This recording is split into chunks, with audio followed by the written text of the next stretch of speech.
Welcome to Witch Hunt Podcast special episode for International Women's Day 2025. I'm Josh Hutchinson. And I'm Sarah Jack. Thanks for joining us for our International Women's Day episode. The theme this year is Accelerate Action. Around the world right now, women and girls are being accused of witchcraft, torn from their homes, beaten, exiled, and killed. Today, we're diving into how International Women's Day has already made a real difference in this fight, and you'll find out exactly how in this episode. That's right. When we started this podcast together in 2022, I never imagined the reality we'd uncover. Stories that rarely make headlines, but are happening in communities across the globe. Today, we'll explain what's behind the meaning of International Women's Day and connect it directly to how it has accelerated action in advocacy against modern witchcraft accusations. We'll share what's been happening on the ground, the campaigns that are working, and the women who are taking action, whose voices we need to listen to carefully. This podcast is not just a collection of discussions. It's a toolkit of information. Today's episode will be useful to you for advocating for yourself as a woman. And if you're not a woman, it's a toolkit of information that will be useful to you to advocate for gender equality.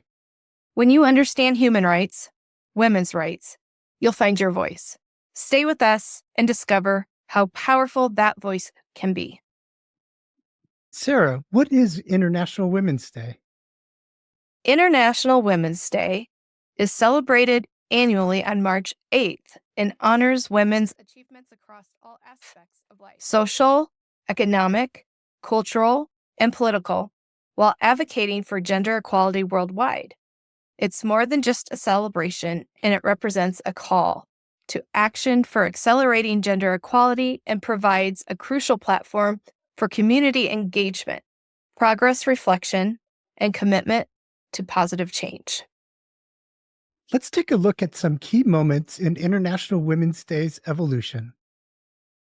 In 1857, women textile workers in New York City marched on March 8th, protesting unfair working conditions and demanding equal rights.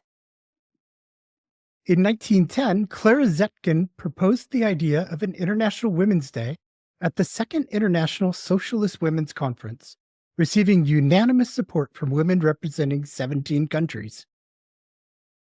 A year later, in 1911, the first International Women's Day was marked across Austria, Denmark, Germany, and Switzerland, with over 1 million participants. In 1917, women in Russia staged a strike for bread and peace, protesting food shortages and war conditions. Jumping to 1975, the United Nations officially recognized International Women's Day, declaring 1975 as International Women's Year. In 1996, the United Nations launched its first International Women's Day theme, celebrating the past, planning for the future. In 2001, the International Women's Day website launched as a free resource hub to grow mainstream awareness. Please check that out. And that website is internationalwomensday.com. In 2010, the United Nations established UN Women, its gender equality body. Let's talk about the 20s. In 2020, the Witches of Scotland campaign was launched by Claire Mitchell, QC, and Zoe Feditozzi. The campaign has 3 aims: to obtain a pardon for those convicted as witches under the Witchcraft Act 1563 in Scotland, to obtain an apology for all those accused, and to obtain a national memorial to remember those killed as witches. In 2022, Scotland's First Minister Nicola Sturgeon acknowledged innocent victims of the witch trials. She said, "Today, on International Women's Day, as First Minister on behalf of the Scottish Government, I am choosing to acknowledge that egregious historic injustice and extend a formal posthumous apology to all of those accused, convicted, vilified, or executed under the Witchcraft Act of 1563. In May of 2022, the Church of Scotland apologized. In July 2022, Elizabeth Johnson Jr. was exonerated in Massachusetts. And in 2022, our podcast launched to fight for the exoneration of Connecticut witch trial victims. Our grandmothers were arrested for accusations of diabolical witchcraft in colonial America. That same year, we formed End Witch Hunts nonprofit. And in 2023, our podcast participated for the first time in International Women's Day, interviewing Dr. Ann Little. Also in 2023, Witch Hunt Podcast began our first in a continuing series of interviews with women who are advocating against modern-day witchcraft accusations. 2023 saw Connecticut exonerating 9 women hanged for witchcraft in colonial Connecticut. And in 2024, End Witch Hunts traveled to talk about witch trials exoneration in the United States at 2 universities in England. And this year, 2025, 78% of our listeners are women, and 24% of our listeners are in countries outside the U.S. In 2025, exoneration legislation has been introduced in Massachusetts and Maryland to clear the names of women accused of witchcraft in the colonial period. Also this year, Witches of Scotland has released a special tartan for the women accused of witchcraft under the Witchcraft Act of 1563. It's a living memorial, and its pattern and colors represent that history and those women. And the world is excited about it. They even got it down to the specific stitch count to represent the numbers of people who were accused and the years of persecution. Congratulations, Witches of Scotland, for your success, and we expect more. Let's talk about International Women's Day today. From grassroots activism to global celebration, it has grown into a powerful worldwide movement with significant mainstream awareness. It continues to be marked by a diverse group in vastly different ways. We're marking it with our podcast, and all are equally valid and impactful efforts. Sarah, could you tell our audience how they can participate in International Women's Day this year?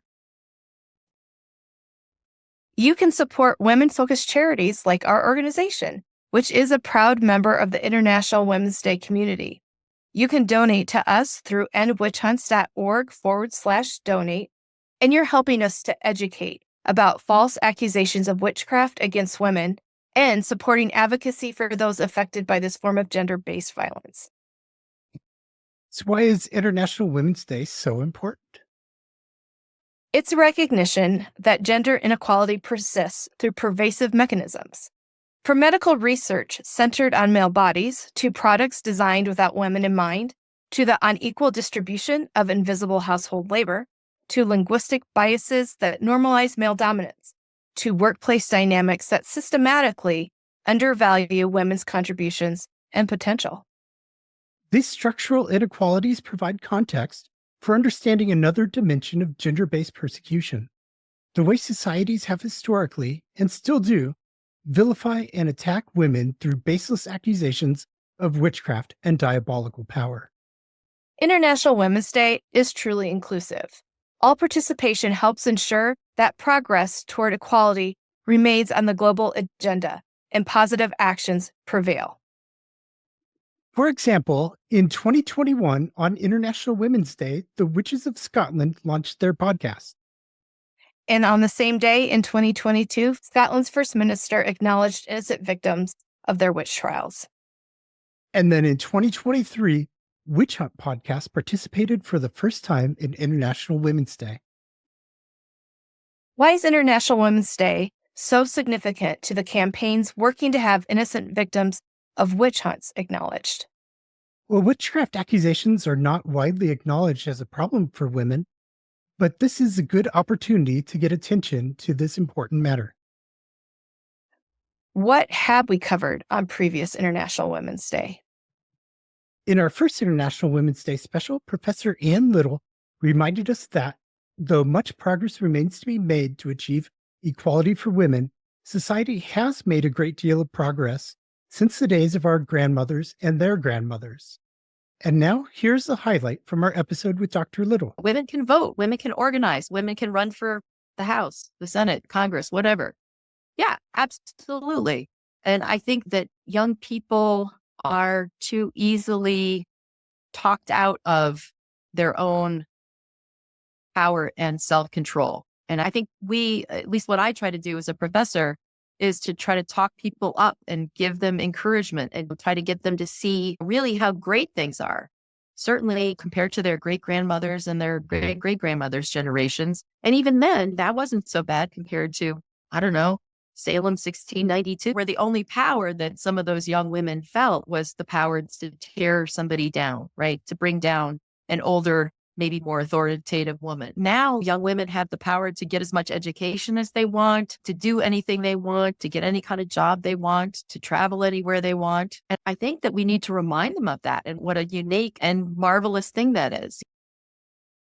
International Women's Day 2024 was themed Inspire Inclusion, and we invited Dr. Samantha Spence. She demonstrated how intersectional approaches are crucial for addressing the diverse experiences of women accused of witchcraft, considering factors such as age, economic status, and cultural background. This involves tailoring support services to meet the specific needs of these women. And now here's a highlight from our episode with Samantha Spence. Another thing that's key is supporting health and well-being, because access to healthcare, including sexual and reproductive healthcare services, is vital for women's health and well-being. And in many places, there's barriers and stigmas attached that women don't receive this care. We need to promote this. And this year's campaign theme is Accelerate Action. And as you've heard, International Women's Day is a collective movement. So collectively, we can accelerate action for gender equality. Indeed, it'll take all of us. The International Women's Day organization is reporting that at the current rate of progress, it will take until 2158, which is roughly 5 generations from now, to reach full gender parity, according to data from the World Economic Forum. So this is why we need to accelerate action. Focusing on the need to accelerate action emphasizes the importance of taking swift and decisive steps to achieve gender equality. It calls for increased momentum and urgency in addressing the systemic barriers and biases that women face, both in personal and in professional spheres. Now, we would like to share what we've heard from our experts on how women are affected by witchcraft accusations today.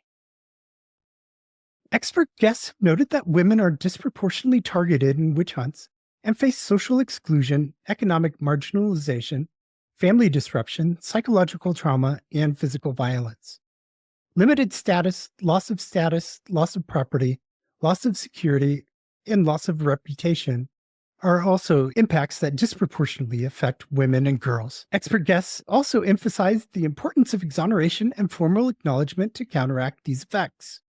You can hear stories of these experiences and the impacts of witchcraft accusations on women in our previous episodes.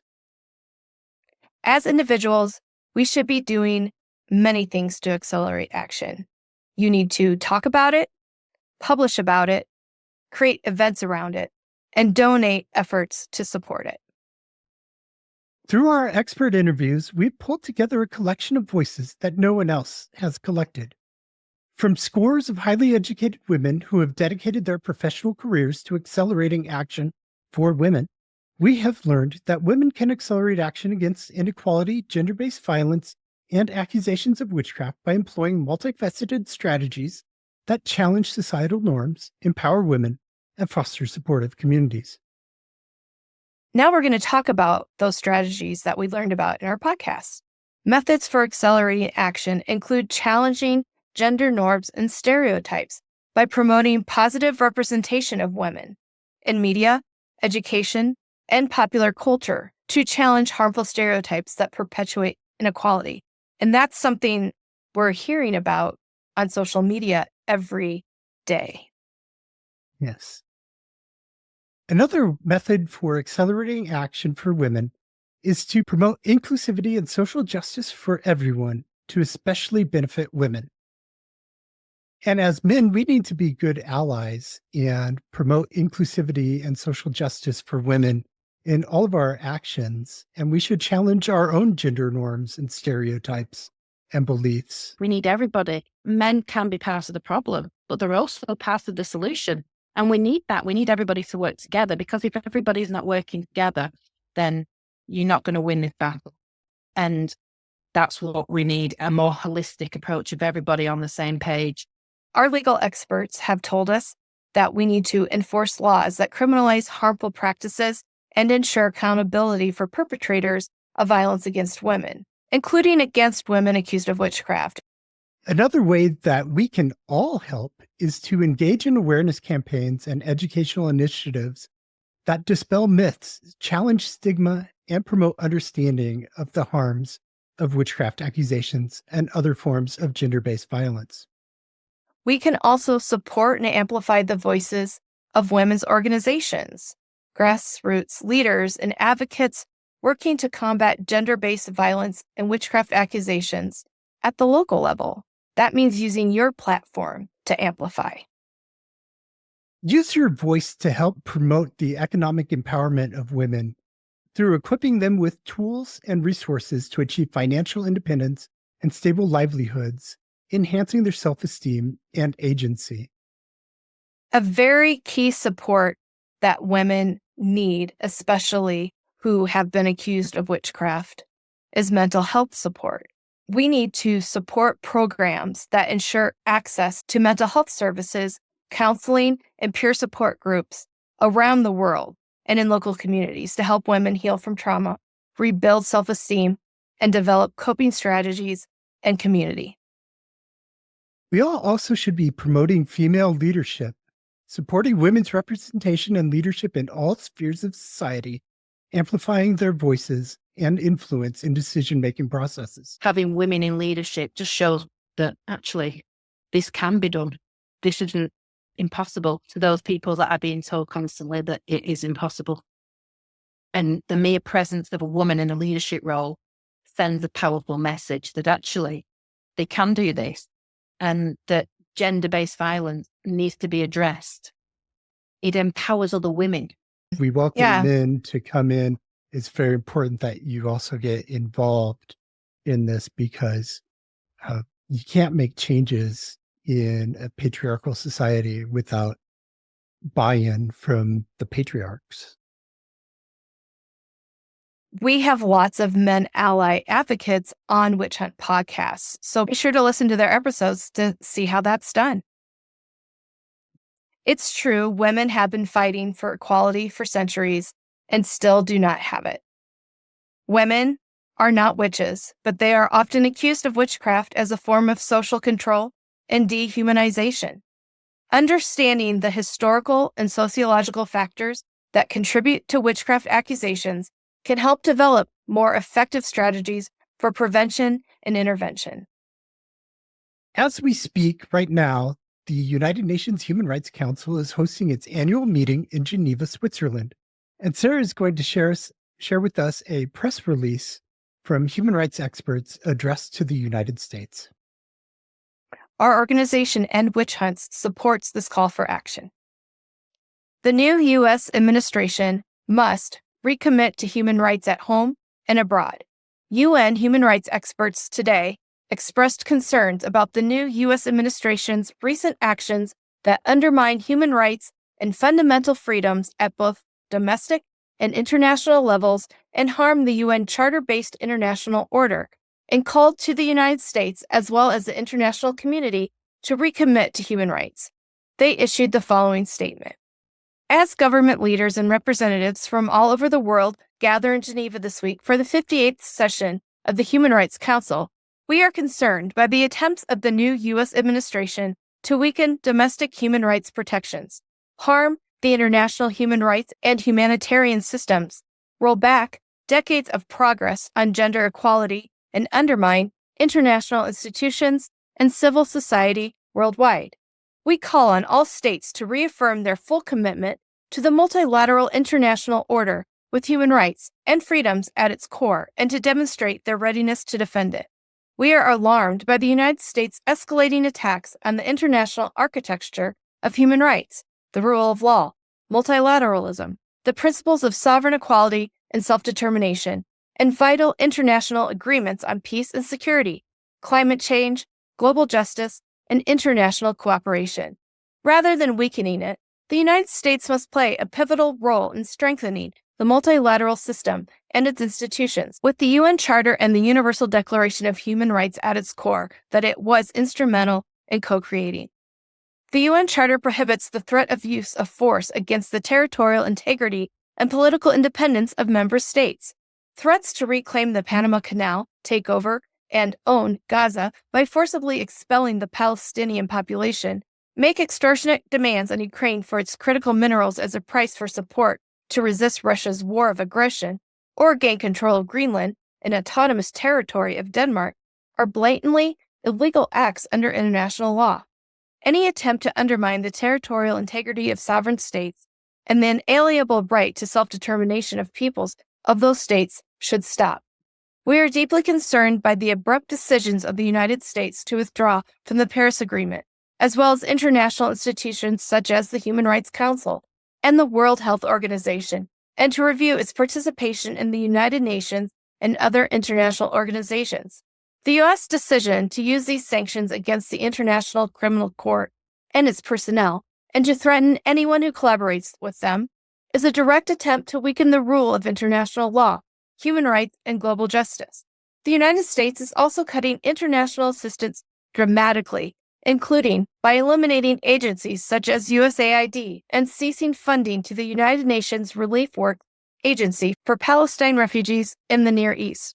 All these actions have already had and will continue to have serious, real-world impacts affecting the lives, well-being, livelihoods, and human rights of hundreds of millions of people, including the most vulnerable or marginalized populations. These regressive actions are not happening in a vacuum, but take place alongside an active undermining of respect for human rights within the United States. We are dismayed at the U.S. administration's firing of independent justice officials, failure to fully comply with court orders, the rollback of policies and programs on climate change as well as equality, inclusion, and diversity, retrogressions to the human rights of women and girls, the demonization of transgender people, persecution and forced deportation of migrants, threats to journalists, students, and freedom of expression more generally, censoring and removal of public information, and lack of transparency and blatant disregard of public accountability for its actions. We are also distressed by the problematic role of leading business actors in the U.S. administration, who are exerting undue influence without any mechanisms to prevent conflicts of interest.